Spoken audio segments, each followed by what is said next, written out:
Fee reimbursement సమస్య ఇప్పుడు పరీక్షలు, హాల్ టికెట్ల గొడవ.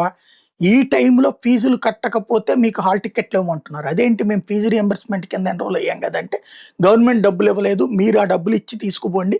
గవర్నమెంట్ డబ్బులు ఇస్తే అప్పుడు మీకు ఇస్తామంటున్నారు. ఇది ప్రతి కాలేజీలో సమస్య. ప్రభుత్వం అన్నీ పరిష్కరించేసామని ప్రజలకు చెప్తోంది. ఎవరికైతే ఆ ఫీజు రీయింబర్స్‌మెంట్ గురించి తెలియని వాళ్ళకి, అవకాశం లేని వాళ్ళకి, అనుభవం లేని వాళ్ళకి చెప్తోంది.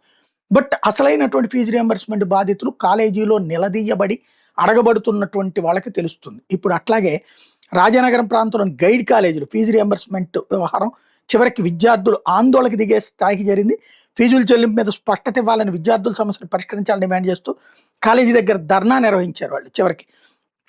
కొంతసేపు ఉద్రిక్త పరిస్థితులు నెలకొన్న తర్వాత కాలేజీ యాజమాన్యం స్పందించి ఈ అధికారిక నోటీసులు విడుదల చేస్తాం, ఫీజుల అంశం మీద స్పష్టమైన వివరాలు అందిస్తాం, ప్రభుత్వం ఎంత ఇచ్చింది, మీరెంత ఇవ్వాలి, ఇవన్నీ కూడా అని హామీ ఇచ్చింది. అప్పుడు ఆందోళన విరమించారు. ఇట్లాంటి పరిస్థితులు రాష్ట్రం అంతా రాకుండా చూసుకోవడం ఎట్లా అన్నది ఇప్పుడు ప్రభుత్వం ఆలోచించుకోవాలి.